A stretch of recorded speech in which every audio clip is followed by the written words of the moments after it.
ನಮಸ್ಕಾರ. ಲೋಕಾಯುಕ್ತ ದಾಳಿ ಟಿವಿಗೆ ಸ್ವಾಗತ. ನಾನು ನಟ ದರ್ಶನ್ ಪತ್ನಿ ವಿಜಯಲಕ್ಷ್ಮಿ ಮನೆಯಲ್ಲಿ ಕಳ್ಳತನ ನಡೆದಿದೆ.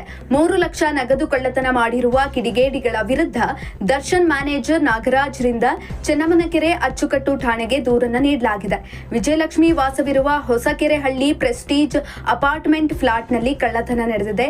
3 ಲಕ್ಷ ರೂಪಾಯಿ ಹಣ ಕಳ್ಳತನವಾಗಿರುವುದಾಗಿ ಪೊಲೀಸ್ ಠಾಣೆಗೆ ದೂರನ್ನು ನೀಡಿದ್ದಾರೆ. ಮನೆ ಕೆಲಸದವರ ಮೇಲೆ ಅನುಮಾನ ವ್ಯಕ್ತಪಡಿಸಿ ದೂರನ್ನು ನೀಡಲಾಗಿದೆ.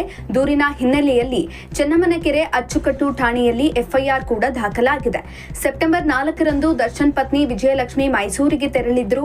ಮನೆಯ ವಾರ್ಡ್ರೋಬ್ನಲ್ಲಿ ಕಾಟನ್ ಬಾಕ್ಸ್ನಲ್ಲಿ ಹಣ ತೆಗೆದುಕೊಡಲು ವಿಜಯಲಕ್ಷ್ಮಿ ತಮ್ಮ ಮ್ಯಾನೇಜರ್ ನಾಗರಾಜ್ಗೆ ಹೇಳಿದ್ರು. ಸ್ವಲ್ಪ ಹಣ ತೆಗೆದುಕೊಟ್ಟು ಉಳಿದ ಹಣವನ್ನ ಮ್ಯಾನೇಜರ್ ನಾಗರಾಜ್ ಅಲ್ಲೇ ಇಟ್ಟಿದ್ರಂತೆ. ಅದೇ ದಿನ ಮೈಸೂರಿಗೆ ದರ್ಶನ್ ಪತ್ನಿ ವಿಜಯಲಕ್ಷ್ಮಿ ತೆರಳಿದ್ದಾರೆ. ಮನೆಯ ಬೀಗವನ್ನ ತಾಯಿಗೆ ಕೊಟ್ಟು ಕೆಲಸದ ಮೇಲೆ ಮ್ಯಾನೇಜರ್ ನಾಗರಾಜ್ ಕೂಡ ಹೊರಗೆ ತೆರಳಿದ್ದಾರೆ. ಸೆಪ್ಟೆಂಬರ್ 7ರಂದು ವಿಜಯಲಕ್ಷ್ಮಿ ಬೆಂಗಳೂರಿಗೆ ವಾಪಸ್ ಬಂದಿದ್ರು. ಸೆಪ್ಟೆಂಬರ್ 8ರಂದು ವಾರ್ಡ್ರೋಬ್ನಲ್ಲಿ ಹಣ ನೋಡಿದಾಗ ನಾಪತ್ತೆಯಾಗಿತ್ತು.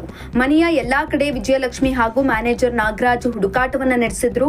ಬಳಿಕ ಮನೆಯ ಕೆಲಸದವರನ್ನ ವಿಚಾರಿಸಿದಾಗ ಹಣದ ಬಗ್ಗೆ ಯಾವುದೇ ಮಾಹಿತಿ ನೀಡಿಲ್ಲ.